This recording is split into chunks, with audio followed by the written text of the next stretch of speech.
কাছে একটা প্রশ্ন রাখতে চাই। সেটা হচ্ছে কি ১৯৭১ সালের সঠিক ইতিহাস, প্রকৃত ইতিহাস, সত্য ইতিহাস আমরা কতটুক জানতে পেরেছি? নাকি আমাদের কাছ থেকে সারা জীবনের জন্য এগুলো আড়াল করে রইছে? নাকি যে যার সুবিধা মতো, দলের সুবিধা মতো, ব্যক্তির সুবিধার জন্য ইতিহাস নতুন করে তৈরি করিস? এই কথাগুলো কেন বলতেছি দেখেন রিসেন্টলি সংগঠিত হওয়া জুলাই গণঅভ্যুত্থান বলেন, বিপ্লব বলেন যাই হোক, এর ক্রেডিট এমনি সবাই নিতে চাচ্ছে। অথচ মানে কি বলবো আর কি বলেন? এই যে ছাত্র দলের যে প্রেসিডেন্ট তার বক্তব্যটা দেখছেন আপনারা? শুনছেন?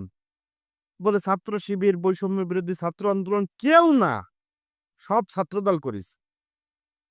আলহামদুলিল্লাহ ভালো কাজ করেছেন। আপনারা আন্দোলন করেছেন, ভালো করেছেন, খারাপ করছি না।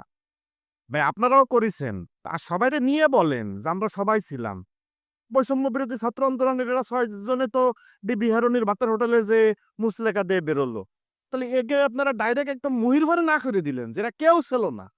এটা কেমন কথা ভাই? সবাইরে নিয়েই আপনারা ক্রেডিটটা দেন, আপনারাও নেন, তাদেরও কিছু দেন। একদম ধুইয়া দিলে কিভাবে ভাই?